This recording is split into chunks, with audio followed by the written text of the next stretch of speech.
Mr. Trump, you met with the Mexican president this week ahead of your immigration speech. I know in the past you've made it clear that the Mexico would pay for the wall, and he made it clear yesterday that wasn't going to happen. What do you have to say to that? Oh, it'll happen at the right time. It'll happen. I mean, this is just the beginning of a negotiation.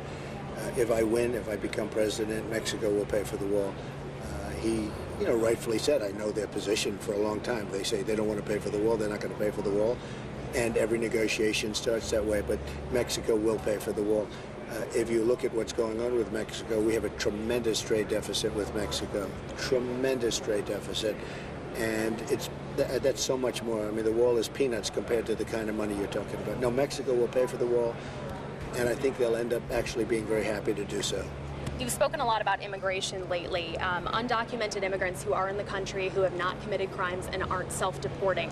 How do you plan to enforce their deportation? Yeah, well, what we're going to do is build the wall. We're going to stabilize people from coming in. We're going to get all of the bad ones out. We have a lot of bad drug dealers and gang members and cartel people. All of them are coming out. We know who they are. The local police and the police in the country, they know exactly who these people are, but they're not allowed to do anything because the leadership is so bad at the top. After it's all stabilized, everything's done, the real hardened criminals are out of the country, the killers and drug dealers and all of them, they're gone. Then we're going to make a determination as to what we're going to do. Are you going to consider amnesty for those who haven't committed crimes and aren't willing to self-deport? No, we're not going to consider anything now. We'll make that determination. We want to see where the country is, how everything is going, but we're going to create a tremendous border. We're not going to let people come in illegally anymore, and then we're going to make the determination. And very important, we're getting rid of the bad ones immediately, meaning the drug people, the gang members, they're all going. They will be going out very, very quickly. You referenced during one of your speeches this week Operation Wetback from Eisenhower's administration. That was, military-style deportation of thousands of people. Are you planning to implement something like that now? No, I'm not planning on that. That was a very rough time. That was something, they did it, but I'm not planning on it. We want to do a very humane thing, other than, I will say, for the criminals, where you have, again, the drug lords, where you have a lot of gang members that are in this country that should not be in this country, and they're wreaking havoc all over the place. So those people are going out, and they're going out fast. Here in Ohio, Hillary Clinton has a pretty major field operation, obviously from previous campaigns as well as this campaign. With 2 months to the election, they've obviously had a head start because of that field operation. How do you plan to catch up? Well, I think we're doing very well. I mean, we're even or even up, I'm hearing, and we have a great group. Matt is here, and we have a lot of different people in Ohio, and we're playing it very hard. Our message is good, and even on the border, Ohio wants to see the border. Ohio wants to see drugs stopped. The drugs that you're talking about in your previous question, they're coming right from the southern border. When I'm president, they're not going to be able to come through. Between the wall and the Border Patrol agents who endorsed me, 15,000 more than that, Border Patrol agents endorsed me. And first time they've ever done it with a presidential candidate. So we'll stop the drugs from coming in. I think the people of Ohio really get it. We also are going to do, in terms of jobs, we are not going to let our companies be taken by other countries, whether it's Mexico or anybody else. There's going to be consequences to pay. Our companies aren't going to be leaving. You look at what's happened here. It's so tragic, where so many manufacturing jobs are gone. We want to protect our miners so much. Our miners are being just decimated. The miners, and that's a big thing in Ohio, but the miners are being decimated. The miners know that I'm going to protect them. So I think we're going to do really well in Ohio. It looks like we're doing very well, but I think we're going to do very well in Ohio.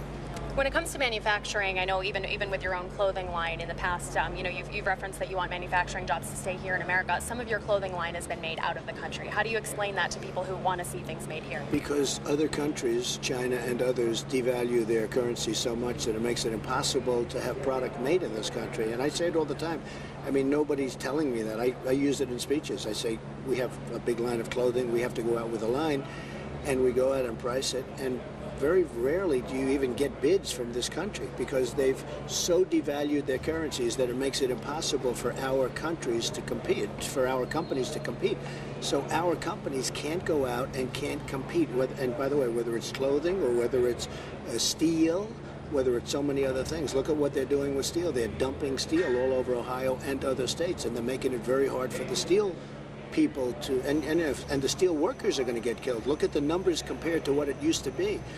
So we have to be very firm with these countries, including China, which is the #1 abuser, And there is a way of doing it that will bring our jobs. I'll tell you what, we have to get our jobs back because our jobs are being taken like it's candy from a baby, and we can't allow that to happen. And it's happening with Ohio, and it's happening with almost every state, and we will change it.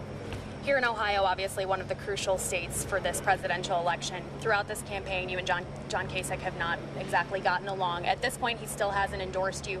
How do you plan to get him on board before the election? And at this point, do you even want his help? Well, look, I'm disappointed. To be honest with you, we're doing so well. The message is so good. Even if you just said Supreme Court judges, because, you know, the justices of the Supreme Court, the next president's going to pick potentially many of them. It could be as much as 5, probably 3 or 4, but it could be as much as 5. It's vital that the right person becomes president. That's such an important decision. And then you're talking about the depleted military and taking care of the vets. So there are so many things. So I'm disappointed. And, you know, we had a rough primary together, and I came out and did well. And I'm disappointed. I'd love to have his support, but maybe I won't get it. Is that it? Okay. Okay. Thank you for your time, Mr. Trump. Great job. Appreciate Thank you. it.